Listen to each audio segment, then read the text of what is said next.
Hi everyone. I think this is working right.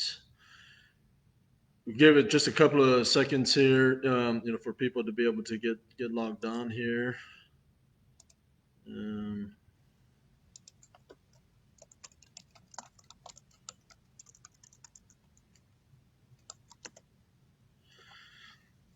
Today is Thursday, June 18th. Once again, if you are driving, please, don't watch this right now. But we'll be recorded and left on Facebook and posted on our YouTube channel, to view, later on as well. As you're getting logged on, again, welcome everybody. Please feel free to send in questions and comments that you may have, and we'll, pretty much be able to answer most things. If not now, then I'll make sure we'll get the answer for you. As we're waiting a few more minutes, for people to get logged on again, I don't have a whole lot to share today. So again, if you do have questions and comments, that'll help our broadcast today. But if we only go a few 5-10 minutes, and that's fine as well. So Lynn Malott, hi from Nevada. Matthew Clarita, hi. Norred Reds, hi. Nathan Elfie, hello to you. Um, so, yeah, we'll go ahead and get started here. We as the has waste that we do, it's pretty important stuff, and we've been working, really hard on with our working with our customers in particular. Obviously, each of you as drivers, and even internally in the office, with driver managers in particular, to make sure that we're all on board on the hazmat training, and we're learning the same things and doing the same things. And Andy Bradford and Jake Dooling and Donnie, Lester, have been working really hard on all of these things. We got a pretty cool email from an officer in the California Highway Patrol that many of you of our drivers would know him, but out of Northern California, complimenting Jonathan Warren in particular. And I understand that Heather and Michael Griffin have received pretty high compliments from this highway patrol officer as well. But he sent in an email to Donnie that was really pretty cool, and I'd like to read part of it, if you guys don't mind. And this is from that officer. I conducted a hazardous material waste inspection yesterday on one of your drivers, Jonathan Warren. Mr. Warren was beyond reproach. Mr. Warren was not only one of the most respectful and congenial tri state drivers I've encountered, he is by far one of the most well versed in hazardous materials transportation regulations. This is certainly demonstrated by his paperwork, the load, and especially the placarding. While reviewing the stacks of manifests provided by Mr. Warren, I stumbled upon a hazmat placarding worksheet which Mr. Warren had filled out. It was quite apparent that he had taken the time to review each individual manifest and tally the amount of each specific hazard class of hazardous materials so that he could accurately determine which hazmat placards would be required for the load. This is what we do for every roadside hazmat waste inspection to ensure appropriate placards. I wanted to reach out to you and pass along Mr. Warren's inspection and his complimentary dialogue in regard to your company's hazardous materials training program. In addition, I wanted to extend my appreciation for your continued push for compliance and your obvious support for your drivers in both the training you are providing and with allowing drivers the time necessary to accurately and thoroughly ensure complete adherence to all hazmat regulations prior to departing the shipper's facility. And so that's a pretty cool message, to receive. And he does a lot of inspections, in the area. And again, a lot of you drivers, in Northern California has probably experienced this. If you're not familiar with what he's talking about, the hazardous materials worksheets. Give us a call. I mean, it's something that we give to you in review and orientation, but and it's a pretty unique product, to us. It's something that we developed as a company that Andy and Donnie, continue to tweak and to modify, as we can, through the last few years, but it's a pretty valuable tool. And for those of you that are using it, in fact, we encourage you to use it every single time you can, especially on a multi-placard load. Really use this hazmat worksheet. Maybe keep it. I think probably most of us, after we fill it out and get the placards up, we just kind of throw this worksheet away. But maybe keep it with you, and as you get inspections, and that's something that that you can show as part of the manifest and everything, that just shows the officers, hey, we know what we're doing, and here's the work, that I've done to make sure that the placarding is correct and everything. And it just, helps, gives each of you, that extra, evidence, to, hey, we know what we're doing, we've done the work, and here's evidence of that. So congratulations and kudos to Jonathan Warren and others, that has really helped, create an atmosphere of compliance and a partnership with our DOT officers out there. So thank you to each of you, that do that work for sure. Um, just reviewing the message here. Lynn Malat, I was under the impression we had to do it and send it in with the paperwork. Yes, yeah, that impression's accurate. There, but a lot of times, I think drivers probably just don't keep it after that. But yeah, go ahead and hang on to it and keep it until you've delivered that load and taken off the placards from that load, type of thing. Just an added tool and aid for you. Um, there's something else that I want to talk about too, and transport topics. They are doing it's not a contest. We'll call it an honoring, but they're calling everyday heroes. In the next couple of weeks, we'd like to nominate several candidates for the Transport Topics Everyday Heroes, honor. And so, if you are aware of, or you can think of, or have an idea of somebody that we should honor, it doesn't have to be a driver, but just somebody in the transportation industry. Please let us know. Send it in to Riley or I, and and we may call you back to interview you, on in more information about what this nomination should look like. We have several nominations, in mind already, but again, you guys are the ones that see a lot of things that we often don't, and so it's an opportunity, for us internally to nominate again, some of the work that we see done.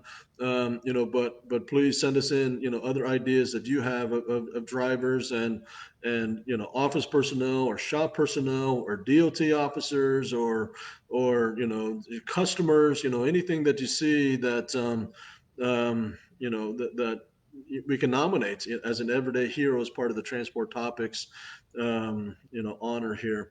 It's there's a lot going on the last 3 months in particular, with the coronavirus, which continues to be an issue. Obviously, lately with the protest and the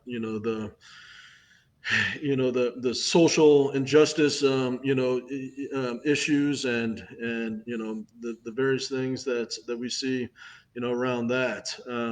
So if you're aware of or see opportunities, for us to honor somebody, please let us know for sure. Okay. Speaking of COVID,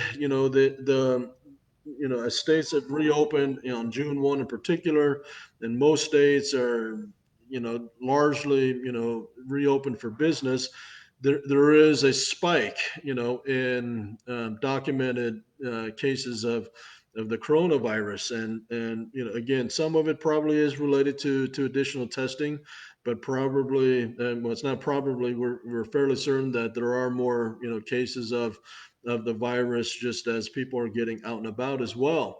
In Arizona, for example, most of the Phoenix, cities and suburbs are passing, regulations now, which is requiring, if you leave, your home, that you're required to have a face covering on, out in public. It's going city by city. It's not a statewide requirement, but it is a city by city requirement.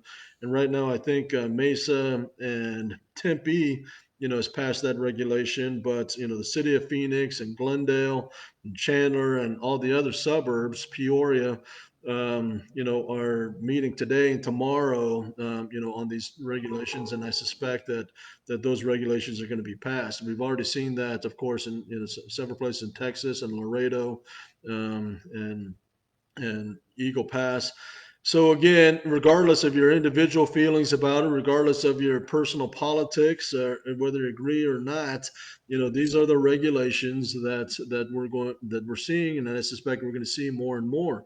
Many of our customers still require face coverings.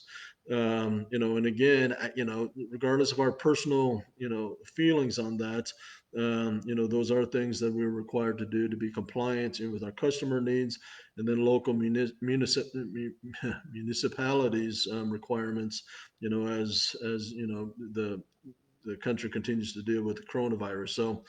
So I know it's frustrating for many of you. I get messages and concerns about that compliance. It's the world that we're in, and it's a yeah, it's just something that we have to continue to work through. So um, let me look for questions, comments. Chris Woodard, what should we do if we have a 100-page stack of manifests and we're going through them? The shippers and getting impatient for us to leave. Chris, and that's a situation that comes up a lot. A couple of things. One, listen, you do what you have to do, and we'll back you up on that. If you're getting unreasonable, resistance, and pressure, let us know that. I mean, send in a message to your DM, or to safety, because we'll work with that customer. I mean, it's and that's what we've been doing a lot, is working with the individual customers to say, hey, this is what we have to do to be compliant on this, and this is what our drivers have to do. And so it's take the time necessary. Now again, if something should take 15-20 minutes, and it's we're hanging out there for an hour or two, then yeah, I mean, that's something that we're going to have to to resolve as well. But